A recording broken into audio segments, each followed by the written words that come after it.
യൂട്യൂബിന് വിട. സൂര്യയിലെ എല്ലാ പരമ്പരകളും സംരക്ഷണത്തിന് ശേഷം തികച്ചും സൗജന്യമായി സൺ നെക്സ്റ്റ് ആപ്പ് ഡൗൺലോഡ് ചെയ്യൂ. കണ്ടാസ്വദിക്കാം നിങ്ങളുടെ പ്രിയ പരമ്പരകൾ. അച്ഛൻ ഇപ്പൊ ഇറങ്ങിപ്പോയിട്ട് എന്ത് ചെയ്യാനാ? രണ്ടാണുങ്ങള് രാപ്പകലില്ലാതെ സുന്ദരി അന്വേഷിച്ച് നടക്കുക. അവർക്ക് ചെയ്യാൻ പറ്റുന്ന എന്തെങ്കിലും അച്ഛമ്മയ്ക്ക് ചെയ്യാൻ പറ്റുമോ? ഇല്ലല്ലോ. വേറൊന്നും വേണ്ട. ഞാൻ നേരെ വൈകയുടെ വീട്ടിലേക്ക് ചെല്ലും.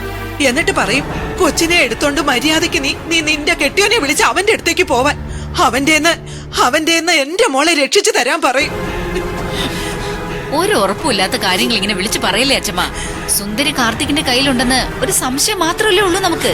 സംശയമല്ലല്ലോ, അവൻ തന്നെയല്ലേ കൃഷ്ണനെ വിളിച്ചിട്ട് വൈകയും കുഞ്ഞിനെയും കിട്ടിയ സുന്ദരിയെ തരാമെന്ന് പറഞ്ഞത്.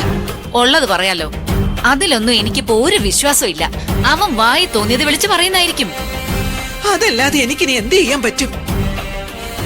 എന്റെ മോൾക്ക് എന്തെങ്കിലും സംഭവിച്ചാ പിന്നെ ഞാൻ ജീവിച്ചിരുന്നിട്ട് കാര്യമില്ല.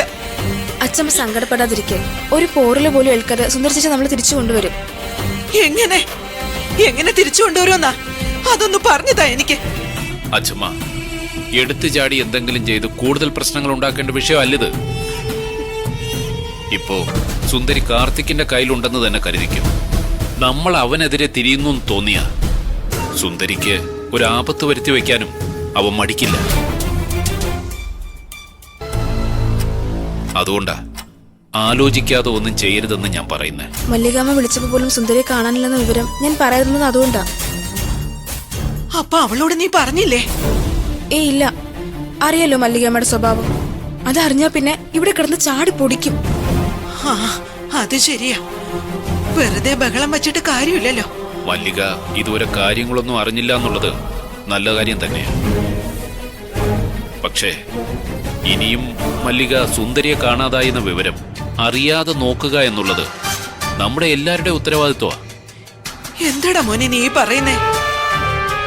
സുന്ദരിയെ ഈയിടെ ഒന്നും കണ്ടു കിട്ടില്ലെന്നാണോ നീ പറയുന്നേ? അങ്ങനെ അല്ല അച്ഛമ്മ ഞാൻ പറഞ്ഞത്. സുന്ദരി ചിലപ്പോ ഇന്ന് തന്നെ തിരിച്ചു വന്നെന്നിരിക്കും. അതിനു മുന്നേ മല്ലിക എങ്ങാനും ഇങ്ങോട്ട് വന്ന് കേറിയ നമ്മളാരും ഇതിനെക്കുറിച്ച് മിണ്ടാൻ പോകണ്ട. അപ്പൊ മല്ലിക ഇങ്ങോട്ട് വരുന്നുണ്ടോ? മല്ലിക വരുന്നുണ്ട്. ഏട്ടനെന്ത് എങ്ങനെ അറിഞ്ഞു? മല്ലിക വൈദേഹി മാഡത്തിന്റെ വീട്ടിൽ ചെന്നിരുന്നു. അവിടെ എന്തൊക്കെ പ്രശ്നങ്ങൾ ഉണ്ടാക്കുകയും ചെയ്തു. അത് മാഡം വിളിച്ചു പറഞ്ഞു.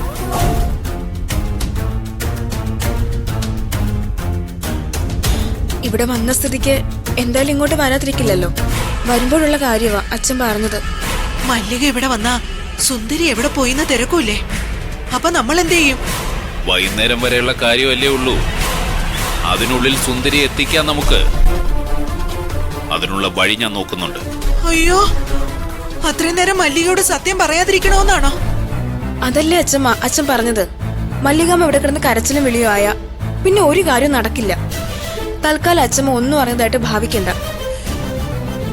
എന്തോ എന്നെ കൊണ്ട് അതിന് പറ്റുമെന്ന് തോന്നുന്നില്ല. പറ്റണം, അല്ലെങ്കിൽ അത് വലിയ വിഷയവും. ഇവര് പറയുന്നതിലും കാര്യമുണ്ട് അച്ഛമ്മ. മല്ലിക വരികയാണെങ്കിൽ അച്ഛമ്മ ഇതൊന്നും പറയാൻ പോണ്ട. കേട്ടല്ലോ? ഞാൻ ശ്രമിക്കാം. ചാമുണ്ടേശ്വരി കാത്തോണേ.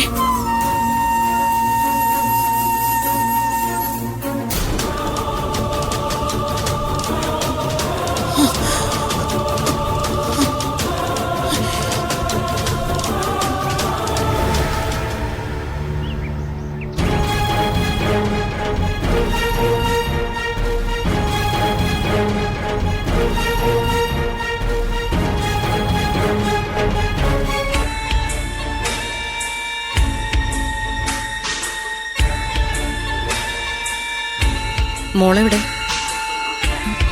ഓർക്ക. ആവശ്യമില്ലാത്ത കാര്യങ്ങൾ ഓർത്ത് നീ ടെൻഷൻ ആവണ്ട. ഒരു മഴ പെയ്തു എന്ന് കരുതിയാ മതി. മഴ തോർന്നാലും മരം പെയ്യും. ഈ മല്ലികയുടെ വരവും അങ്ങനെ നീ കരുതിയാ മതി. ഓർക്കണ്ടെന്ന് വിചാരിക്കുന്ന കാര്യങ്ങൾ തന്നെ എപ്പോഴും മനസ്സിലേക്ക് ഓടി വന്നുകൊണ്ടേയിരിക്കും. ഒന്നും അങ്ങോട്ട് മറക്കാനാവുന്നില്ല. ഒരു സമയത്ത് എന്റെ ജീവിതത്തിലെ ഏറ്റവും സന്തോഷകരമായ 2 നിമിഷങ്ങൾ ഞാൻ ഓർത്തെടുത്തിരുന്നത് ഏതൊക്കെയാണെന്നറിയോ? ഒന്ന്, അനാഥാലയത്തിൽ നിന്ന് അമ്മ എന്നെയാണ് വീട്ടിലേക്ക് കൊണ്ടുപോകുന്നതെന്ന് ശ്രീ വന്ന് പറഞ്ഞ നിമിഷം. പിന്നെ ഒന്ന് എനിക്കിഷ്ടമാണെന്ന് ഞാൻ കാർത്തികിനോട് പറഞ്ഞ നിമിഷം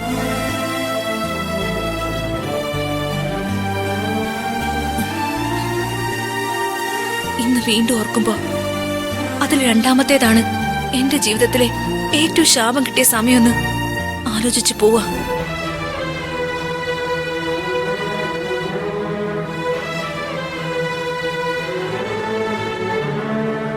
കാർത്തിക് എന്നോട് ഇഷ്ടം പറഞ്ഞ ശേഷം എത്രയോ ദിവസങ്ങൾ ഞാൻ ആലോചിച്ചു. തലങ്ങും വിലങ്ങും ചിന്തിച്ചു ശരിയാവോന്ന്. പലവട്ടം സ്വയം ചോദ്യങ്ങൾ ചോദിച്ചു. എന്നിട്ടെടുത്തൊരു തീരുമാനം. ആ തീരുമാനം എന്റെ ജീവിതത്തിലെ ഏറ്റവും വലിയ തെറ്റായിട്ട് മാറിയത്.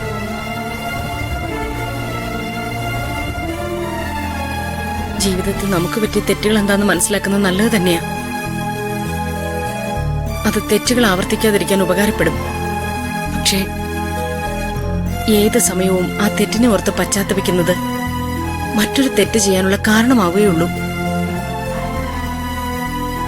മറക്കണമെന്നൊക്കെ പറയുന്നത് നടക്കാത്ത കാര്യമാണ്. പക്ഷേ അതോർത്ത് പശ്ചാത്തപിക്കാതിരിക്കാം. അതായിരിക്കും മുന്നോട്ടുള്ള യാത്രയ്ക്ക് ഏറ്റവും നല്ലത്. പറ്റുന്നില്ലമ്മ. ഞാൻ കാണിച്ചൊരബദ്ധം. മനസ്സ് തുറക്കേണ്ടത്, സ്നേഹം സ്വീകരിക്കേണ്ടത് ആരിൽ നിന്നാണെന്ന് തിരിച്ചറിയുന്നതിൽ പറ്റിയൊരു വീഴ്ച. മറ്റുള്ളവരുടെ മുൻപിൽ അതെന്നെ തലകുമ്പിട്ട് നിർത്തിയിരിക്കുക. എന്റെ ഓർമ്മയിലൊന്ന് തിരിഞ്ഞു നടന്ന വളരെ കുഞ്ഞായിരിക്കുമ്പോ പക്വതയില്ലാത്ത പ്രായത്തിൽ നീ എന്നോട് പറഞ്ഞൊരു നിബന്ധന ഓർമ്മ വരുന്നു. വളരെ കുഞ്ഞായിരിക്കുമ്പോ എന്നോട് കൂടെ കൂടിയ നീ ആ പ്രായത്തിൽ തന്നെ എന്നോട് പറഞ്ഞൊരു നിബന്ധന. എന്റെ ഇഷ്ടങ്ങൾക്ക് അമ്മയോ അമ്മയുടെ ഇഷ്ടങ്ങൾക്ക് ഞാനോ എതിര് നിൽക്കാൻ പാടില്ലെന്ന്. അങ്ങനെ ഒരിക്കലും നമുക്കിടയിൽ ഉണ്ടായിട്ടുമില്ല, ശരിയല്ലേ? അങ്ങനെ ഒരു കണ്ടീഷൻ ഉണ്ടെങ്കിൽ പോലും ഏതൊരു തീരുമാനം എടുക്കുന്നതിന് മുന്നേയും മോളെന്നോട് അഭിപ്രായം ചോദിച്ചിരുന്നു. പക്ഷേ കാർത്തിക്കിനോട് നിന്റെ ഇഷ്ടം പറയാൻ മാത്രം നീ ആ പതിവ് തെറ്റിച്ചു. ഇനി അതിനെക്കുറിച്ചൊന്നും പറഞ്ഞിട്ട് കാര്യമില്ല. പ്രണയത്തിലേക്ക് വീണു പോകുന്നതിന് മുമ്പേ ആയിരുന്നെങ്കിൽ എനിക്ക് നിന്നെ പിന്തിരിപ്പിക്കാനാകുമായിരുന്നു എന്ന് ഞാൻ ഇപ്പോഴും വിശ്വസിക്കുന്നു. നിനക്കറിയോ മോളെ, ഈ പ്രായത്തിന് അങ്ങനെ ഒരു കുഴപ്പമുണ്ട്. നമ്മുടെ പ്രണയം ചുറ്റും നിൽക്കുന്നവർക്ക് മുഴുവൻ തെറ്റാന്ന് തോന്നിയാലും പ്രണയിക്കുന്നവർക്ക് മാത്രം പ്രശ്നങ്ങൾ ഉണ്ടാകുന്നത് വരെ അത് ഏറ്റവും വലിയ ശരിയായിരിക്കും. കാർത്തിക് ആരെന്നറിയും വരെ നിന്റെ ഏറ്റവും വലിയ ശരി ഈ കാർത്തിക്കായിരുന്നു.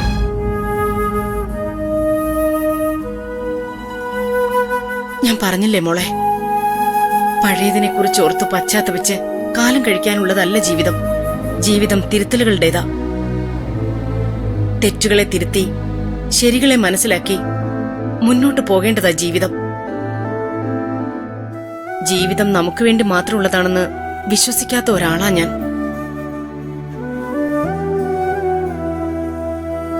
ജീവിതം മറ്റുള്ളവരെ ജീവിച്ച് കാണിക്കാൻ കൂടിയുള്ളതാണ് വൈഗ.